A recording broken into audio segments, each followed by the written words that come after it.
So let's start. जो 2D motion है इसमें हमने बताया था कि जो भी हमारा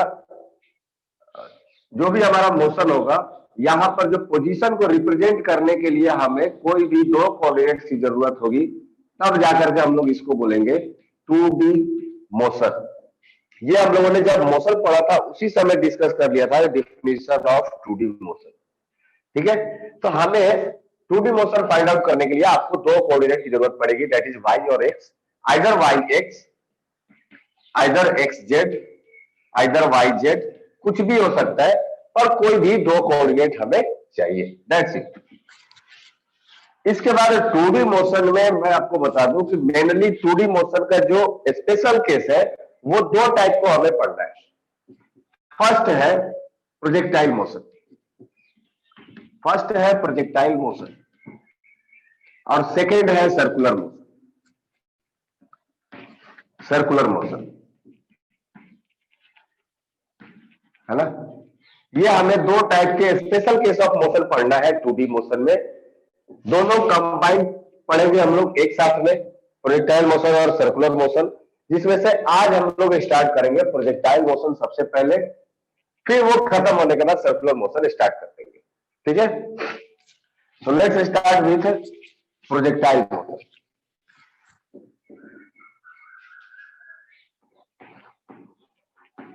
प्रोजेक्टाइल, नाम से ही पता चल रहा है कि प्रोजेक्टाइल मोशन का मतलब क्या है। व्हेन समथिंग इज प्रोजेक्टेड, किसी चीज को अगर हम लोग फेंकते हैं तो वो प्रोजेक्टाइल मोशन फॉलो करता है ना। इसका नाम ही रखा है प्रोजेक्टाइल। मतलब अगर आप किसी चीज को फेंकोगे तो वो जो मोशन करेगा इसी को हम लोग बोलते हैं प्रोजेक्टाइल। अच्छा, हम लोग किसी चीज को फेंकेंगे तो वो कहां जाएगा, एटमोस्फियर के थ्रू वो ट्रेवल करेगा, है ना।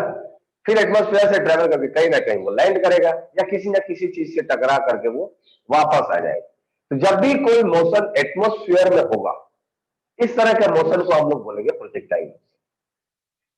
फ्री फॉल भी एक तरह से आपका इस केस में आ जाएगा प्रोजेक्टाइल मोशन के केस में। Yes, free fall is one of the condition when horizontal velocity is zero, then it will be free fall motion. तो ये एक स्पेशल केस है फ्री फॉल प्रोजेक्टाइल मोशन का, है ना।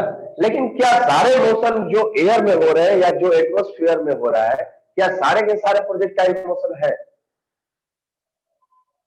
ऐसा जरूरी है क्या?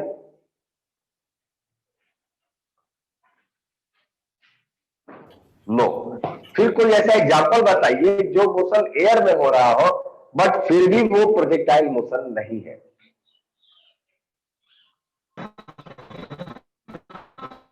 एरोप्लेन का चलना। हाँ, एरोप्लेन का चलना, गुड। चलो ठीक है, एरोप्लेन का चलना हमने मान लिया। अब moving birds, Altaf very good, that is also condition. Flying bird, हाँ ठीक है रिया, वही हो गया, moving birds, flying birds, flying mosquitoes, flying bees, this all are. Yes, launching rocket. This is also not an example of projectile motion.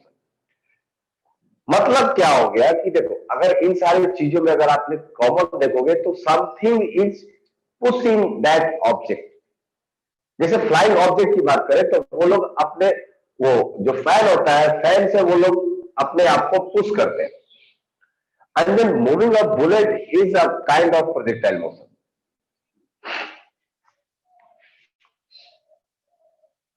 Cricket six, ये एक projectile motion है।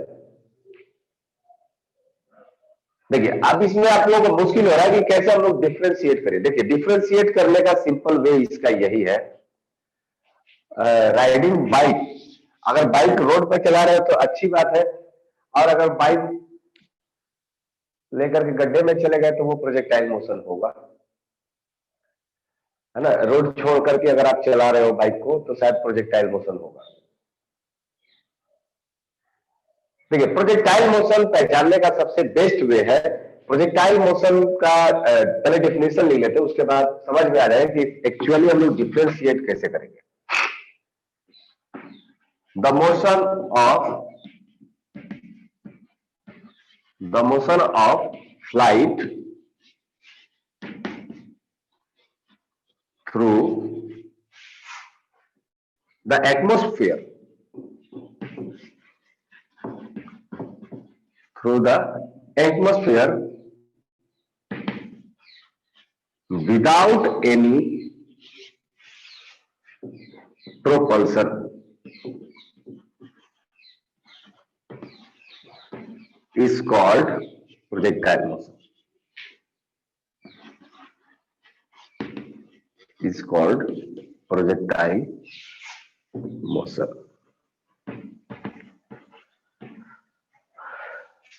ठीक है, हाँ। अब ये नया टर्म है प्रोपल्सन। ठीक है, प्रोपल्सन होता है जैसे आप मिसाइल को जब प्रोजेक्ट होते हुए देखोगे या रॉकेट को प्रोजेक्ट होते हुए देखोगे तो पीछे की तरफ जो धुआं निकलता है ना, एक धुआं टाइप का पीछे की तरफ निकलता है, that creates momentum to the missile. जो धुआं होता है वो न्यूटन के थर्ड लॉ पे काम करता है। वो धुआं पीछे की तरफ निकलता है with velocity, some kind of velocity, और उतना ही न्यूटन के थर्ड लॉ क्या करता है कि जितना आप एक्शन करोगे उसके अपोजिट डायरेक्शन में रिएक्शन होगा सेम वैल्यू। तो वो जो धुआं जो पीछे की तरफ निकलता है वो उतना ही फोर्स उस रॉकेट पर लगाता है ऊपर की तरफ, तो वो मिसाइल प्रोजेक्ट हो जाता है या वो रॉकेट प्रोजेक्ट हो जाता है। अब अगर एक बार मिसाइल को पंप करके छोड़ दिया जाए, जस्ट लाइक बुलेट, है ना, जैसे बुलेट कैसा होता है, आपने गन लिया, एक बार उस पर फोर्स लगाया और उसके बाद फिर वो अपने आप वो मूव करते चला गया। उसके बाद उसमें बीच में कोई भी प्रोपल्सन नहीं होता है, बीच में कोई भी धुआं ऐसा नहीं निकलता है जो उसको हमेशा उसके मोशन को इंक्रीज करते रहे या डिक्रीज करते रहे या उसके मोशन को कंट्रोल करते रहे। अदर्स आफ्टर अर्थ क्या होगा? अब तुम इमेजिन करो कि आफ्टर अर्थ क्या हो सकता है, वो थोड़ी देर बाद में अपन लोग डिस्कस करते हैं। ठीक है, तो बिना प्रोपल्सन का, जैसे एरोप्लेन है, तो एरोप्लेन क्या होता है, उसके मोशन को कंट्रोल किया जाता है by the help of speed of aeroplane, है ना। एरोप्लेन में भी क्या लगा होता है, साइड में दो फैन लगे होते हैं। अगर आप लोग ध्यान से देखोगे तो जो एरोप्लेन होता है, एरोप्लेन के विंग्स में साइड में ऐसा, ये जो विंग्स होता है, विंग्स के नीचे यहां पर एक फैन लगा रहता है ना। तो ये फैन क्या करता है, फैन एयर के स्पीड को बढ़ाता है पीछे की तरफ। अल्टीमेटली वहां पर हमें दिखता नहीं है कि हाँ कुछ समथिंग व्हाइट कलर का ऐसा धुआं टाइप निकल रहा है, बट वो एटमॉस्फेयर के एयर को ही इस्तेमाल करते हैं तो पुश फॉरवर्ड, आगे की तरफ फोर्स लगाने के लिए एयरप्लेन ये फैन इस्तेमाल करते हैं छोटे छोटे। तो अगेन इसके मोशन को कंट्रोल किया जा रहा है by the help of fan. Missile के केस में मोशन को कंट्रोल किया जाता है by the help of solid propellant. जो बर्ड का जो मोशन होता है उसको कंट्रोल किया जाता है by the help of fins. तो जिनके मोशन को आप कंट्रोल कर पा रहे हो वो आपका प्रोजेक्टाइल मोशन नहीं है, वो फ्री मोशन होना चाहिए, फ्री फ्लाइट होना चाहिए। वहां पर कोई एक्सटर्नल कुछ भी नहीं होना चाहिए एक्सेप्ट ग्रेविटेशनल फोर्स। सिर्फ और सिर्फ ग्रेविटेशनल फोर्स हो या कोई दूसरा फोर्स हो ऐसा हो, वो मैं बताता हूं कंडीशन उसका क्या है, कि कोई एक ऐसा फोर्स हो जो उसके परपेंडिकुलर डायरेक्शन में, मतलब सिर्फ और सिर्फ डाउनवर्ड डायरेक्शन में ऐसा फोर्स लगे, मोशन के परपेंडिकुलर डायरेक्शन में फोर्स लगे, तो इसको हम लोग बोलेंगे projectile motion. We can't say that it is exactly perpendicular because if we draw tangent here, it will not perpendicular. But you know, जिस सरफेस पर वो प्रोजेक्टाइल मोशन कर रहा है उसके परपेंडिकुलर है।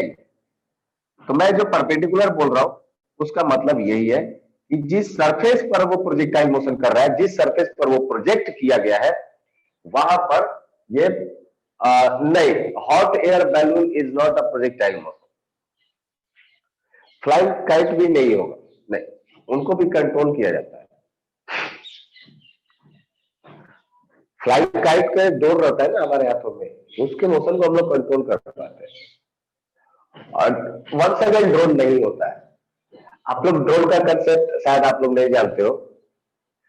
हाँ, जैसे आपने बॉल को प्रोजेक्ट किया, समथिंग कोई भी चीज जो आप फेंक करके छोड़ दीजिए, बस उसके बाद जो उसके खुद के द्वारा जो मोशन ट्रेवल किया गया, that is projectile motion. Stone को फेंकना, किसी भी पत्थर को फेंकना, मरी हुई चिड़िया को ही फेंक दो, वो भी प्रोजेक्टाइल मोशन है। मिसाइल जिसका प्रोपेलेंट नहीं है उसको फेंक दो, that is projectile motion. Aeroplane जो किसी काम का नहीं है उसको फेंक दो, that is projectile motion. Football है उसको आप एक बार किक कर दो, that is projectile motion. Paper का नहीं हो सकता है, पेपर का नहीं हो सकता है बिकॉज हाँ, अगर पेपर में आपने एरोडायनेमिक्स नहीं लगाया है तब तो ठीक है। हाँ, एरो बो एंड एरो है, बो एंड एरो है, क्रिकेट 6 है। वीडियो पॉज हो गया क्या? हाँ हाँ, हाँ सर। जो इंडिपेंडेंट मोशन होता है, इंडिपेंडेंट मतलब किससे, जिसमें कोई किसी के द्वारा कोई हेल्प नहीं किया गया है। एक बार जो आपने फोर्स लगा दिया, एक बार जो आपने फोर्स लगा दिया, जो आपने इनिशियल वेलोसिटी दे दिया, उसके बाद कोई उसमें इंटरफेरेंस नहीं होना चाहिए किसी के द्वारा। पेपर एरोप्लेन आदर्श इसलिए नहीं होगा क्योंकि जो आप पेपर एरोप्लेन बनाते हो उसका जो डायना होता है उस पर एयर के वजह से एक अपलिफ्ट फोर्स लगता है ना, जो उसके मोशन को कंट्रोल करता है। सैटेलाइट भी नहीं कहेंगे projectile motion, satellite projectile motion नहीं होता है, वो एक तरह से आपका सर्कुलर मोशन हो जाएगा, not a projectile motion.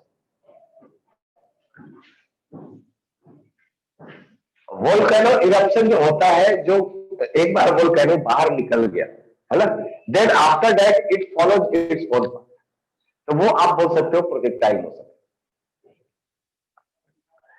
Comet जो स्ट्राइक करता है वो आपका प्रोजेक्टाइल मोशन हाँ बिल्कुल हो सकता है, क्योंकि उसमें बाहर से कोई भी कंट्रोलिंग बॉडी नहीं होता है। वो एक बार अर्थ के एटमोस्फेयर में इंटर कर जाता है, विथ ऑब्लिक प्रोजेक्शन होता है, उसके बाद वो प्रोजेक्टाइल मोशन ही फॉलो करेगा। और किसी को कोई मोशन? हाँ, बुलेट है ना भैया, बताया तो। बुलेट आप जो एक बार फायर कर देते हो फिर उसके बाद उसके कंट्रोलिंग बॉडी नहीं है। अच्छा देखिए, अभी कुछ एडवांस बुलेट भी आ रहे हैं, तो कोई बोलेगा कि सर एडवांस बुलेट भी होगा, नहीं, एडवांस बुलेट मतलब इन द सेंस उसके अंदर भी फील्स लगे होते हैं। फील मतलब डायना, तो वो जो फील होता है ना वो कंट्रोल करता है बुलेट के मोशन को, है ना। जैसे अभी फायर एंड फॉरगेट, नया एडवांस जो बुलेट आ रहा है, fire and forget, means once you have lock the target it will surely hit the target. Laser guided हो गया, तो लेजर गाइडेड जो बुलेट है उनको भी एक बार फायर कर दीजिए, फिर उसके बाद जो उनका कोऑर्डिनेट सेट है उस हिसाब से वो अपने मोशन को कंट्रोल कर लेते हैं।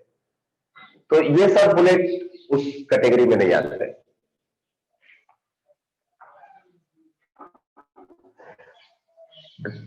तो वेव्स नहीं आएंगे, नहीं, वेव्स नहीं आते।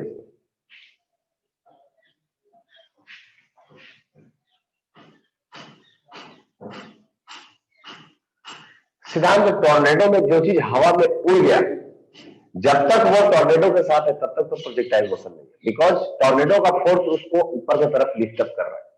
लेकिन एक बार टॉर्नेडो खत्म हो गया फिर उसके बाद सारे मटेरियल नीचे की तरफ गिरने लगते हैं, है ना, तो वो आपका प्रोजेक्टाइल मोशन होगा।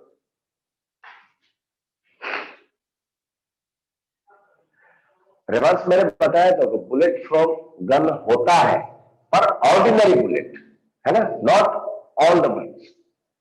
ऑर्डिनरी जो बुलेट होता है, जैसे हम लोग ये अपना कर्पूरी ठाकुर 303 में जो इस्तेमाल करते हैं, ये सब हो गया, राइफल हो गया, पिस्टल हो गया, सिक्सर हो गया, ये सारे बुलेट्स, इन सबके जो बुलेट्स होते हैं that will follow projectile motion.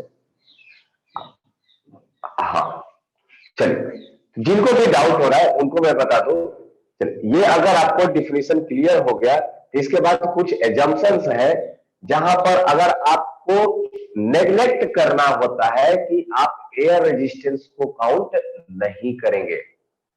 कुछ एजम्पशन है प्रोजेक्टाइल मोशन के कि एयर रेजिस्टेंस को आपको काउंट नहीं करना है। आप बोलोगे जैसे एक पेपर, जैसे जो एरोप्लेन वाला है, एरोप्लेन जो आप फेंकते हो, कागज का एरोप्लेन, तो उसमें एयर रेजिस्टेंस काम करता है ना। अब जैसे आप रुई ले लो, रुई का एक गोला बना लो और रुई को फेंको, तो रुई अगर भारी होगा तो प्रोजेक्टाइल मोशन काम करेगा, बिकॉज एयर रेजिस्टेंस आपका नेग्लिजिबल रहेगा। लेकिन जब रुई हल्का हो जाएगा तो वहां पर एयर रेजिस्टेंस उसके लिए सिग्निफिकेंट रोल प्ले करेगा, तो उसका मोशन देखिएगा वो एग्जैक्ट प्रोजेक्टाइल नहीं होगा, है ना। तो क्लियरली मैं आपको अदर शब्द में कहूं कि जिसका पाथ पैराबोलिक हो वो हम लोग बोलेंगे projectile motion. Clear cut, shortcut में सबसे बेस्ट वे है कि जिसका पाथ पैराबोलिक फॉलो हो उसको हम लोग बोलेंगे प्रोजेक्टाइल मोशन। अब ये पैराबोला कहीं से भी हो सकता है, जरूरी नहीं कि जिस पॉइंट से स्टार्ट हुआ उसी पॉइंट पर खत्म हो। पैराबोला आपका यहां से भी स्टार्ट हो सकता है ना। कोई आदमी जो यहां से बैठ करके फेंक दिया बॉल को, वो भी तो पैराबोला है ना। या कोई आदमी जो यहां से फेंका, सामने एक दीवार से टकराया और फिर से ये वापस आकर के इधर गिर गया, दिस इज ऑल पैराबोला। ये भी एक टाइप ऑफ प्रोजेक्टाइल मोशन है ना। या कोई ऐसा आदमी आया, है ना, यहां पर एक बिल्डिंग है, बिल्डिंग पर एक खिड़की है, यहां पर एक खिड़की है, और एक आदमी जो यहां से कोई पत्थर मारा इसके खिड़की पर, तो ये पत्थर रिटर्न नहीं आया, इसका कांच टूट गया, और यहां से लेकर यहां तक का ये भी एक प्रोजेक्टाइल मोशन है। These all are the different cases of projectile motion. Inclined plane, हाँ बिल्कुल होगा, इंक्लाइंड प्लेन पर भी हम लोगों का एक केस पढ़ना होता है। जैसे ये आपका पहाड़ है और आप यहां से बॉल को फेंकते हैं, this is also called projectile motion, ठीक है। तो जहां पर भी आपका पाथ पैराबोलिक फॉलो करेगा तो उसको हम लोग बोलेंगे प्रोजेक्टाइल मोशन।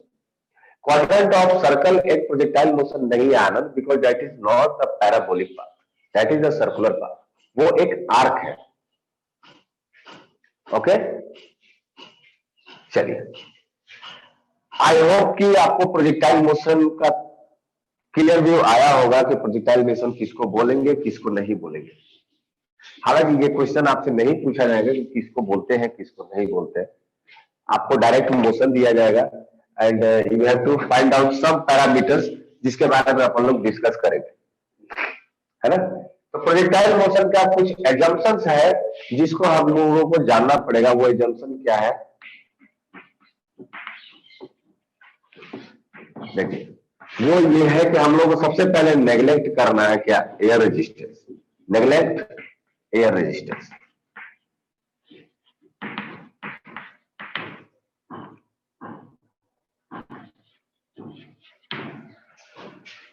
सेकेंड पॉइंट है the value of G, value of G remains constant. जो जी का वैल्यू है वो आपका कांस्टेंट होना चाहिए सभी जगह, है ना। And third one, curvature of earth, curvature of earth will be neglected, will be neglected। मतलब क्या हो गया, हाँ एयर रेजिस्टेंस लिखा तो है, एयर रेजिस्टेंस को हमें नेग्लेक्ट करना है। एयर रेजिस्टेंस ऐसा एज्यूम करना है कि थ्रू आउट द मोशन कोई भी एयर रेजिस्टेंस नहीं लग रहा है ना। ऐसा नहीं है, जी का वैल्यू जो होता है वो पोजीशन टू पोजीशन वेरी करता है। जैसे माउंटेन के ऊपर जी का वैल्यू कुछ और होगा, इक्वेटोरियल प्लेन में जी का वैल्यू कुछ और होगा, हमारे इधर एक जी का वैल्यू कुछ और होगा। तो ये जी का वैल्यू हमें नेग्लेक्ट करके चलना है, हमें ये एज्यूम करना है कि जी का वैल्यू सब जगह कांस्टेंट है, that is around 9.8 metre per second square और 10 मीटर पर सेकंड स्क्वायर, जैसे क्वेश्चन में पूछा जाएगा उस हिसाब से। कर्वेचर ऑफ अर्थ को नेग्लेक्ट इसलिए मैं करने को बोल रहा हूं कि जैसे मान लीजिए कि अर्थ का ऐसा कर्वेचर होता है, ये गोल है ना, और आपने बोला, एक आदमी ने बोला कि हमने अमेरिका से बॉल फेंका है और वो इंडिया में आके गिर रहा है, ऐसा, ठीक है। तो इसका मतलब ये नहीं कि आप अर्थ के कर्वेचर को काउंट करोगे, अच्छा अर्थ का कर्वेचर ऐसा होगा तो मैक्सिमम रेंज यहां से लेकर के ये ऐसा रेंज बनेगा, नहीं, this will be always straight line, ठीक है। This is point A and India I, तो हम लोग को एज्यूम करना है, वीडियो पॉज है क्या?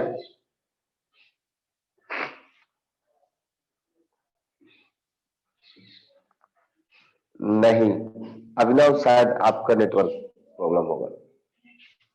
ठीक है, ओके। हाँ, 1080 पिक्सल है, वेरी गुड अल्ताफ, अच्छी बात है।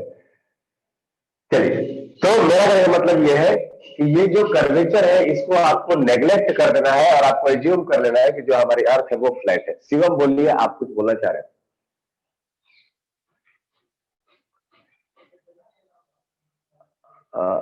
ये निधि पूछी क्या?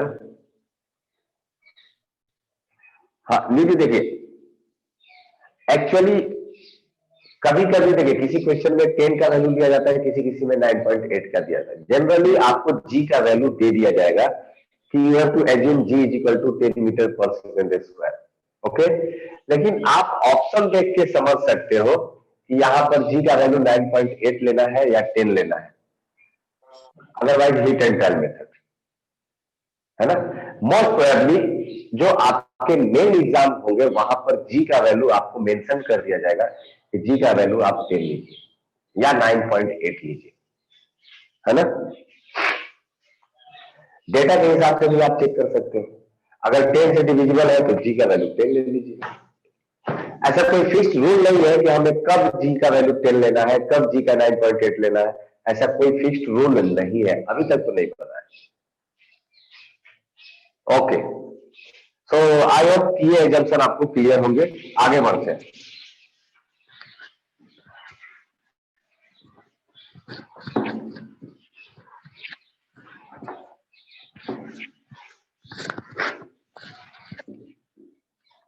ठीक है, terminology of projectile motion.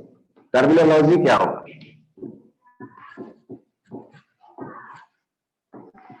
Terminology देखिए, टर्मिनोलॉजी कहने का मतलब क्या क्या है कि एक प्रोजेक्टाइल मोशन में क्या क्या टर्म्स इस्तेमाल होते हैं वो मैं आपको बता रहा हूं।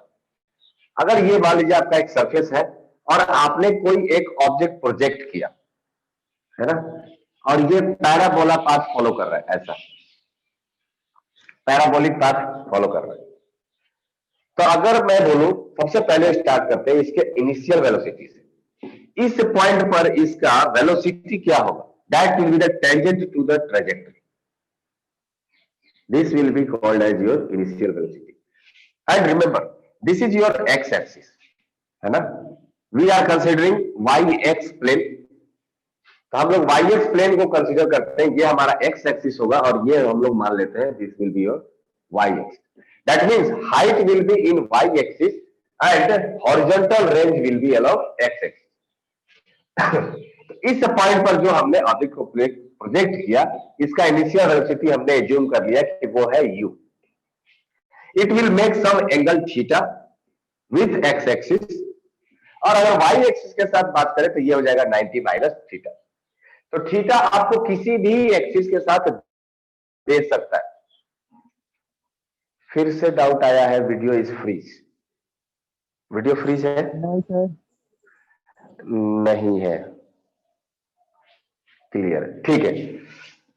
तो ये जो थीटा है क्वेश्चन में आपको एक्स एक्सिस के साथ भी दे सकता है, वाई एक्सिस के साथ भी दे सकता है।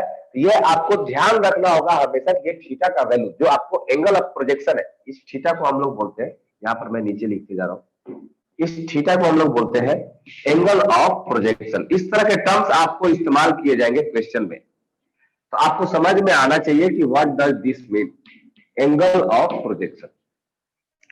तो एंगल ऑफ प्रोजेक्शन आपका एक्स एक्सिस के साथ भी हो सकता है, वाई एक्सिस के साथ भी हो सकता है।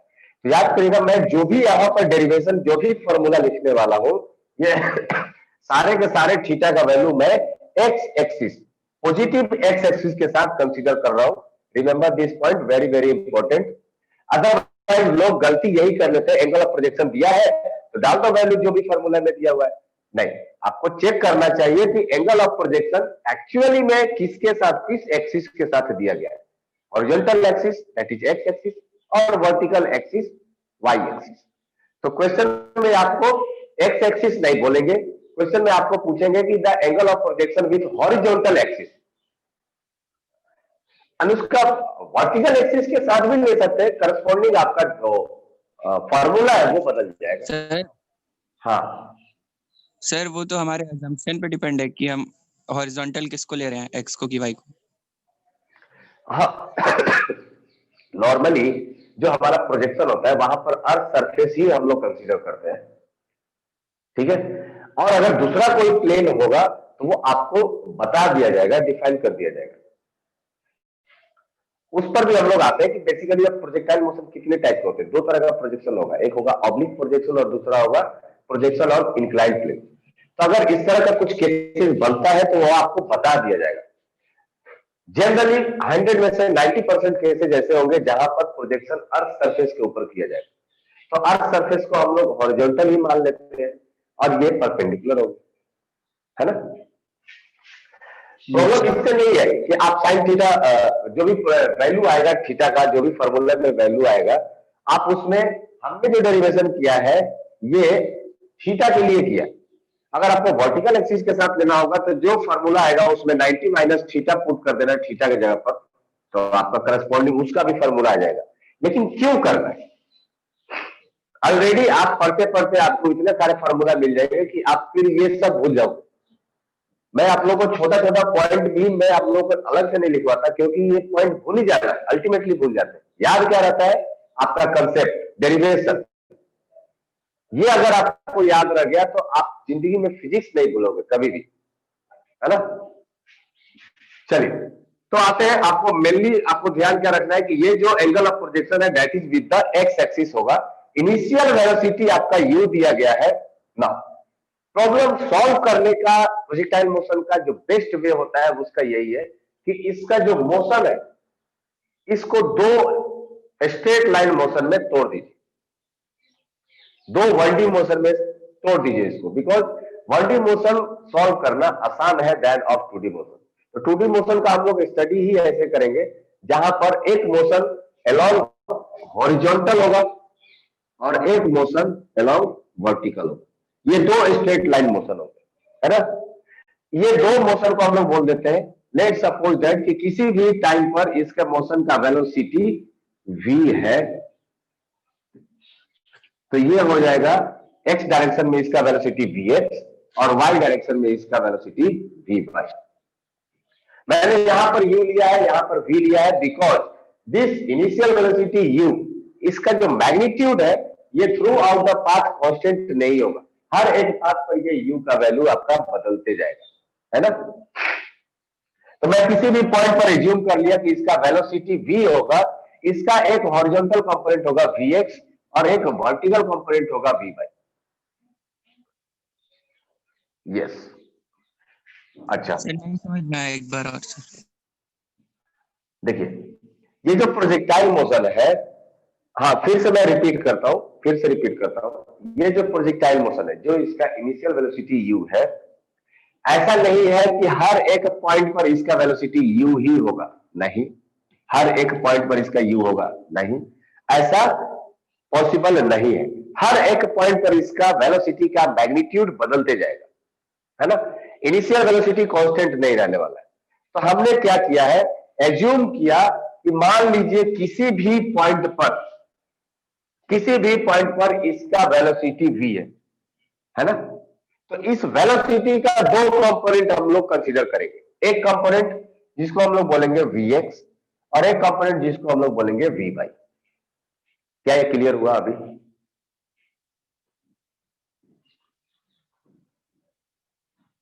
समझ में आया क्या? Okay okay okay. सिमिलरली जिस तरह से हमने इस वेलोसिटी को दो कंपोनेंट में ब्रेक किया है, इस इनिशियल वेलोसिटी को भी दो कंपोनेंट में ब्रेक कर सकते हैं, एक जिसको हम लोग बोलेंगे ux और एक जिसको हम लोग बोलेंगे uy, है ना। इनिशियल वेलोसिटी का दो कंपोनेंट होगा, एक अलोंग हॉरिजॉन्टल एक्सिस और एक होगा अलोंग वर्टिकल एक्सिस। अब आप ही लोग बता दीजिए कि हॉरिजॉन्टल डायरेक्शन में इसका कंपोनेंट का वैल्यू कितना हो जाएगा, u cos theta, very good, that will be equal to u cos theta, ठीक है। और ये जो वैल्यू हो जाएगा uy, ये कितना हो जाएगा u sin थीटा, है ना। अब देखिए मैंने आपको थीटा इसलिए बताया था क्योंकि अगर आपने हॉरिजॉन्टल के साथ थीटा लिया है तो हॉरिजॉन्टल कंपोनेंट में u cos थीटा है। अगर यही थीटा मैं वर्टिकल के साथ लेता तो हॉरिजॉन्टल कंपोनेंट हो जाता u sin थीटा। डिफरेंस समझ में आया क्या? मैं आपको क्यों थीटा बोल रहा था कि आपको याद रखना है this is with the horizontal, है ना?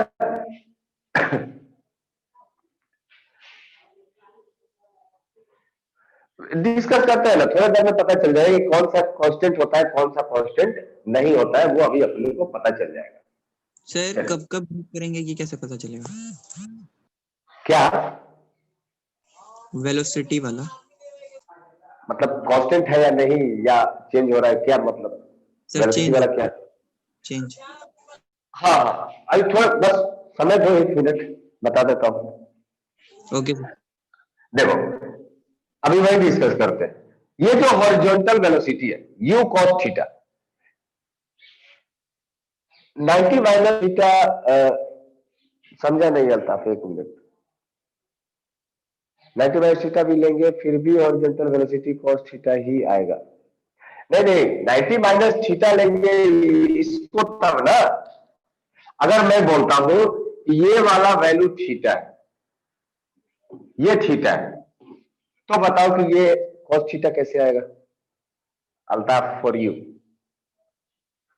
अगर मैं बोलता हूं कि angle of projection is theta with vertical axis, तो ये तो u sin थीटा हो जाएगा ना। हाँ ओके गुड। तो हमने जो माना है वो थीटा हमने एक्स एक्सिस के साथ माना है, दैट इज थीटा। अब देखिए, अब डिस्कस में क्या कर रहा हूं, ये जो हॉरिजॉन्टल वेलोसिटी है u cos theta, horizontal velocity कभी भी चेंज नहीं होता है। हॉरिजॉन्टल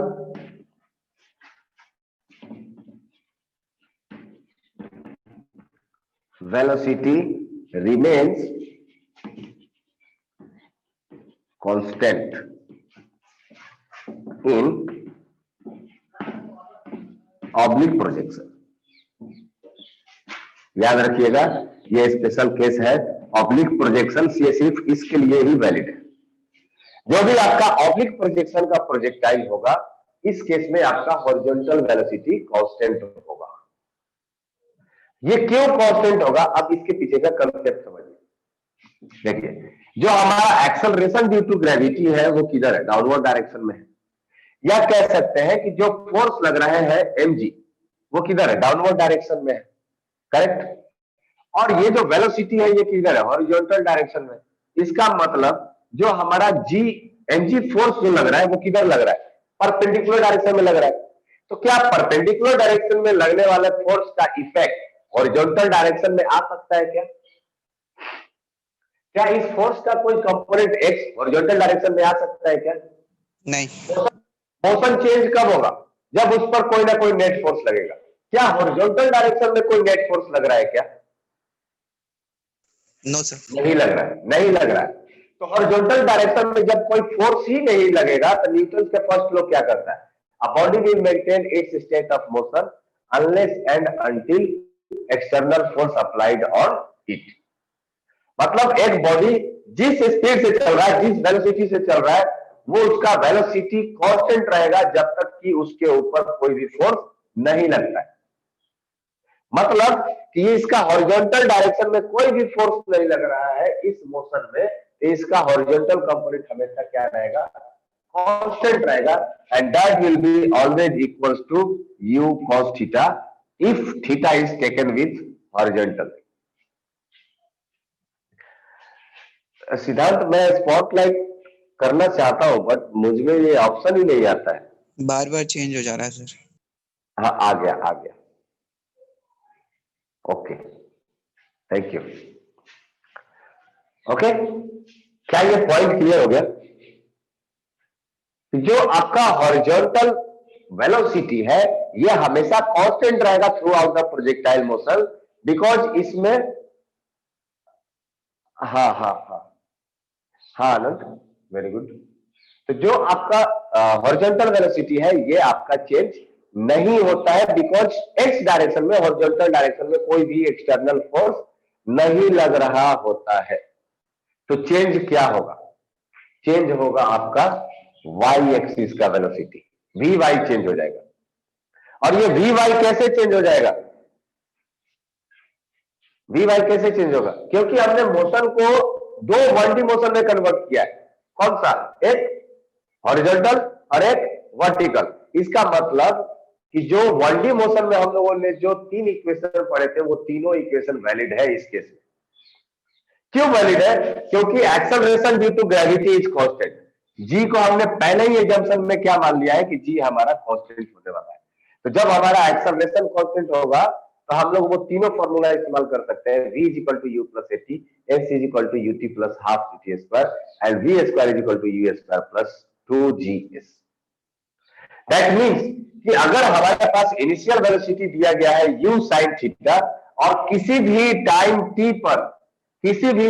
t पर अगर हमसे पूछा जाएगा कि what will be its vertical, what will be its component along vertical axis, तो हम लोग निकाल सकते हैं कि v y will be equals to u sin theta that is initial velocity minus, शायद चला जाएगा उधर, v y is equal to u sin theta minus gt. आप लोग ये माइनस साइन के इस्तेमाल किया, देखिए जो बॉडी का इनिशियल वेलोसिटी है that is along upward direction, ऊपर की तरफ। तो हमने क्या एज्यूम किया है, ये जो अपवर्ड डायरेक्शन है ये हमारा पॉजिटिव होगा और जो डाउनवर्ड डायरेक्शन है ये हमारा निगेटिव होगा। इसलिए u sin थीटा को हमने पॉजिटिव मान लिया और जो एक्सेलरेशन नीचे की तरफ लग रहा था इसको हम लोगों ने निगेटिव मान लिया। So at any time the vertical component of velocity will be equals to u sin theta minus G. क्या ये क्लियर है सबको?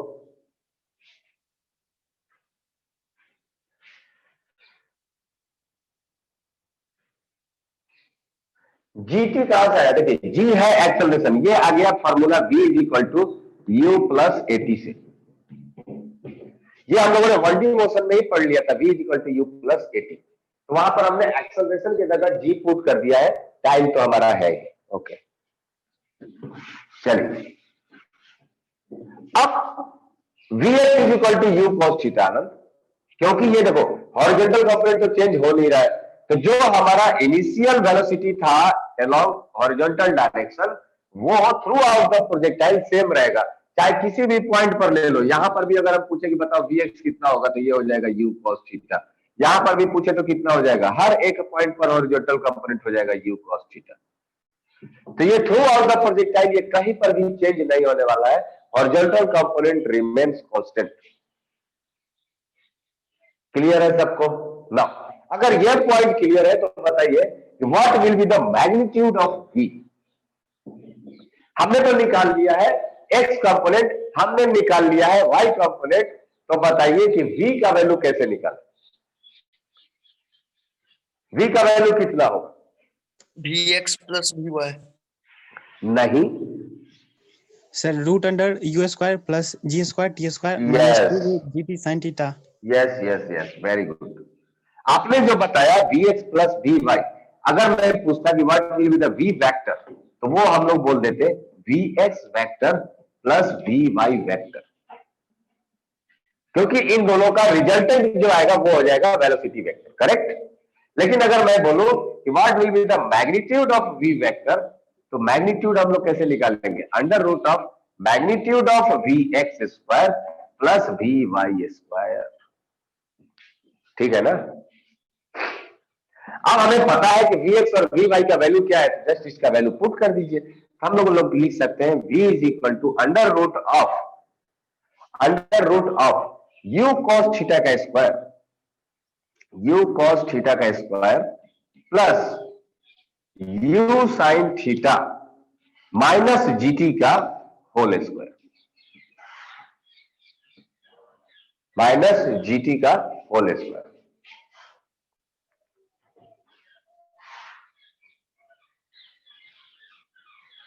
विजिबल है ना सबको? ये कोई फॉर्मूला नहीं है, बस सिर्फ मैं आपको बता दिया कि ये हम लोग ऐसे कैलकुलेट करेंगे, फॉर्मूला याद करने की क्या जरूरत है। आपको ये वैल्यू पता है, हमको पता है कि ये ऐसे निकलता है, तो Vx निकाल लीजिए, Vy निकाल लीजिए, दोनों का स्क्वायर करके अंडर रूट कर दीजिए। क्लियर है? कोई डाउट है क्या इसमें?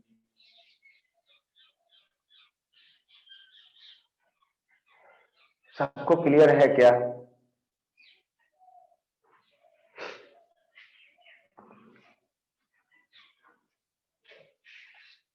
किसी को डाउट है तो बोलिए। ओके, अगर ये सब कुछ क्लियर है तो हमें बताइए कि जो एंगल ऑफ प्रोजेक्शन थीटा यहां पर था, हाफ का बड़े किए होगा, अमृत समझा नहीं? सर हाफ के बाद क्या होगा, आधा के बाद? यहां पर इस पोजीशन पर जहां पर बात कर रहे हो? Yes sir. Okay okay, let's talk about that too. देखिए, हाफ के बाद अगर हम लोग देखेंगे तो इसका horizontal component will remain constant, that will be the u cos theta, और वर्टिकल कंपोनेंट इसका अप डाउनवर्ड डायरेक्शन में होगा, that will be the v by, है ना? तो हमने जो ये जो वैल्यू निकाला है in the terms of t निकाला है, ठीक है? मतलब ये टाइम पर डिपेंड करेगा कि इसका y का वैल्यू कितना होगा। तो हाफ के बाद यहां पर कुछ टाइम t लगा होगा, या t1 बोलो या t हाफ बोलो, t हाफ तक तो ये इस मैक्सिमम हाइट तक पहुंच चुका होगा। उसके बाद का जो टाइम लगेगा वो इस पॉइंट पर आएगा, तो जो भी वैल्यू होगा टाइम का वो वैल्यू पुट करिए करस्पॉन्डिंग जो vy होगा। हाँ, इसका जो रिजल्टेंट आएगा वो इधर आ जाएगा, v, ये हो जाएगा हमारा v। तो सर जी का वैल्यू पॉजिटिव हो जाएगा ना? नहीं, ये t का वैल्यू जो आप पुट करोगे ना, ऑटोमेटिक उसमें सब कुछ आ गया, ये टाइम ऑफ फ्लाइट में ही सब कुछ आ जाएगा। अगर आप g का वैल्यू पॉजिटिव लेते हैं तो आप ये भी तो सोचिए कि आपका जो यहां पर वेलोसिटी होगा, अब आप कंसीडर कहां से कर रहे हो? यहां से कंसीडर करना होगा, तो आपका इनिशियल वेलोसिटी 0 कंसीडर करना पड़ेगा। फिर बात समझे क्या? अगर आप g का वैल्यू पॉजिटिव लेना चाहते हैं तो लीजिए, पर आपका प्रोजेक्टाइल मोशन फिर यहां से मैक्सिमम हाइट से कंसीडर करना पड़ेगा। नहीं समझे? ये सर समझ। ओके, चलिए। हाँ रिया, आपने बोला रिपीट करने के लिए, बोलिए क्या बताऊं इसमें, क्या नहीं समझ में आया रिया? अनम्यूट करके बोलिए जरा।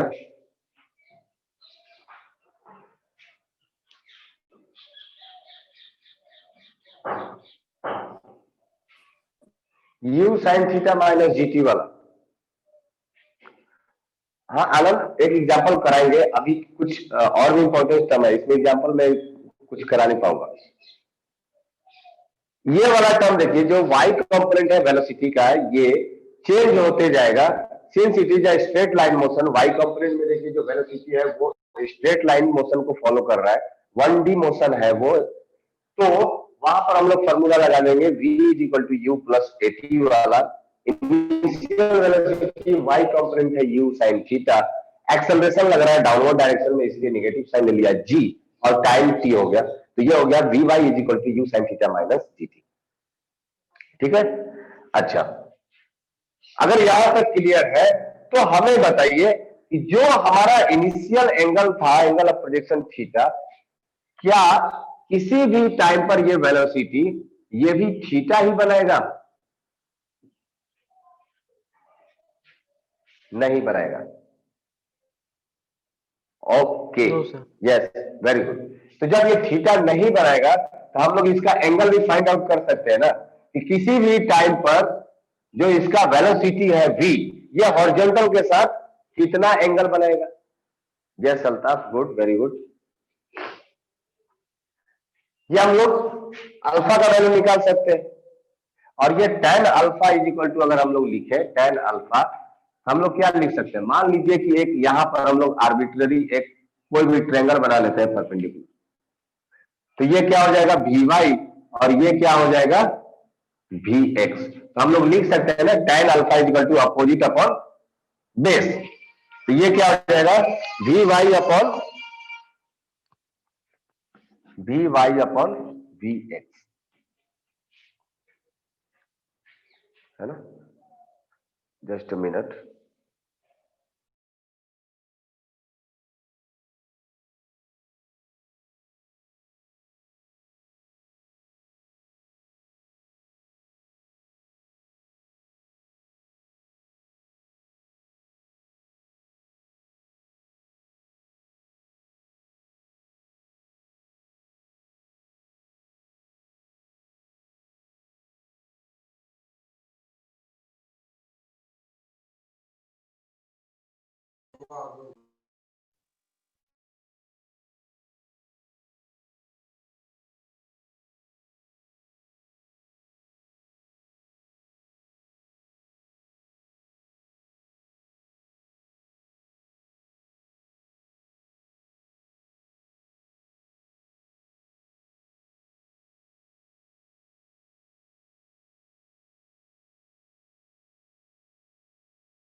सॉरी।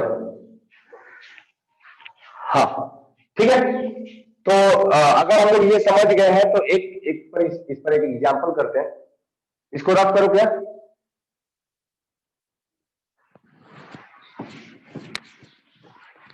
चलिए एक छोटा सा एग्जांपल करते हैं।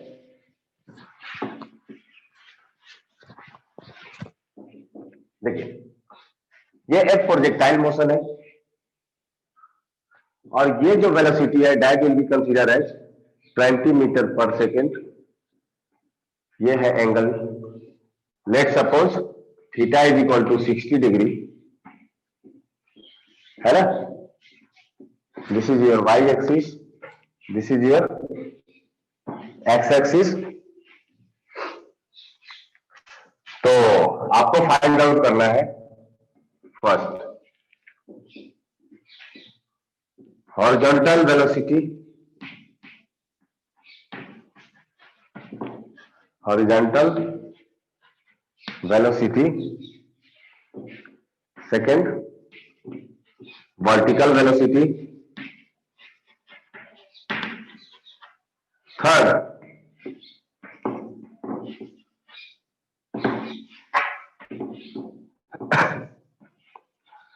Horizontal velocity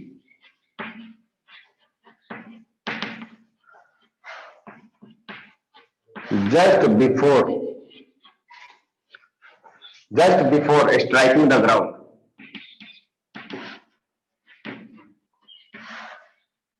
just before striking the ground, and fourth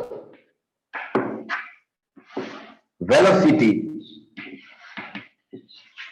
at t is equal to 0.5 second.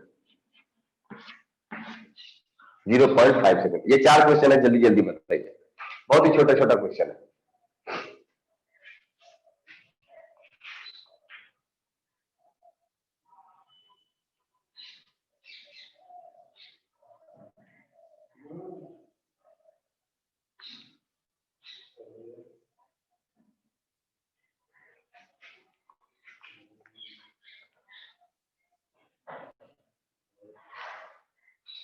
हो जाएगा क्या?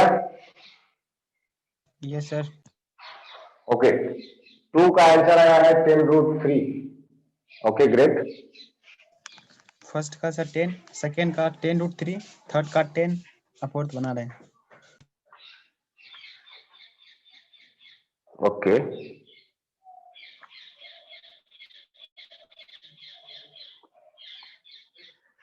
सेकेंड का आ गया 10√3। Okay good. अच्छा थर्ड में कितना आया? ओके अंजन, फर्स्ट का आया 10, सेकंड का आ गया 10√3, थर्ड का आ गया okay 10। Okay great. And fourth का आ गया कितना? फोर्थ का आंसर दिखाया, मैं देख लेता हूँ चैट से। 5 मीटर, किसी का आया 2.25, किसी का आया 5 मीटर पर सेकेंड, अंजन का आया 5 मीटर पर सेकेंड। फोर्थ वाले में सबका अलग अलग आ रहा है, किसी का 2.25 है, दिव्यांशु का आया 2.25। 500 plus 200√3, 5 metre per second. Shivam का आया 5 मीटर पर सेकेंड। चलिए चेक कर लेते हैं। थर्ड वाले में हमसे क्या पूछा गया है कि velocity after 0.5 second.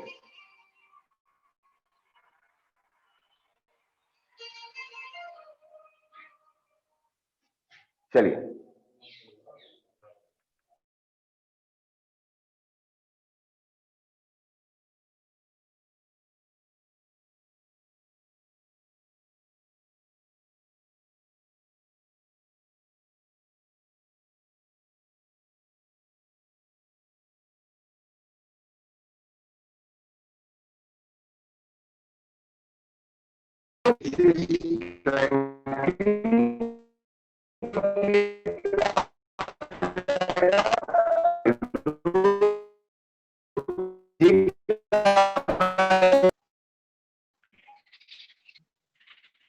Video sir voice भी लैग कर रहा है।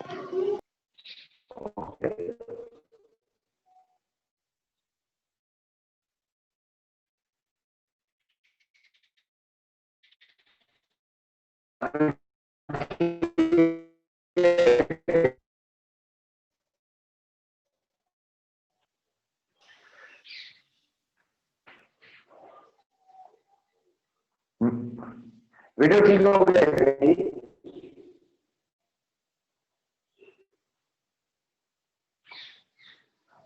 Okay, wait for minute.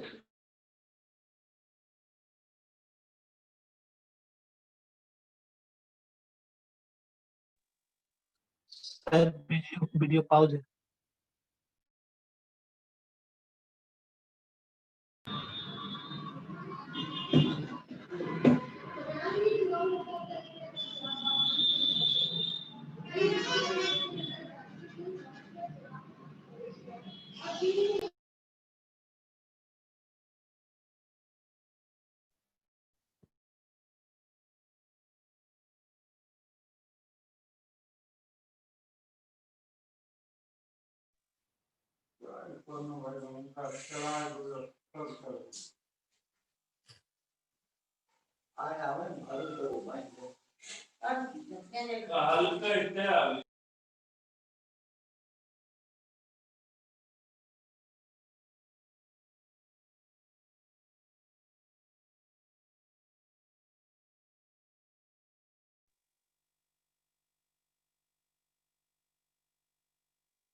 Sir video pause हो गया।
अब video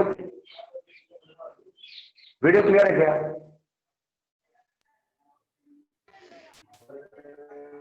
no sir. No sir.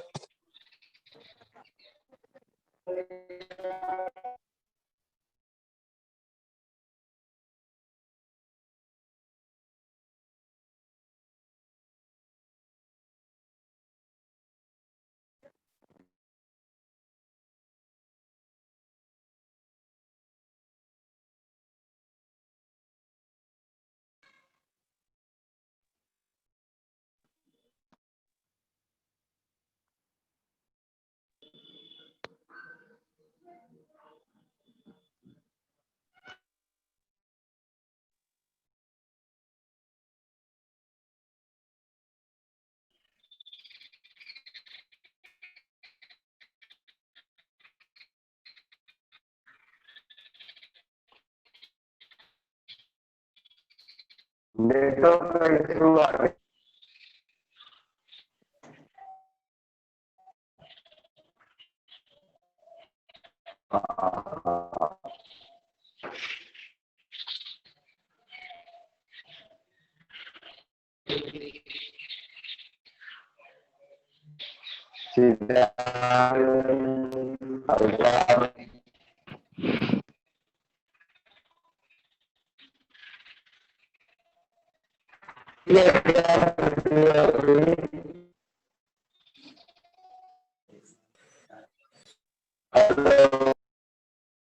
Sir कुछ सुनाई नहीं दे रहा।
वॉइस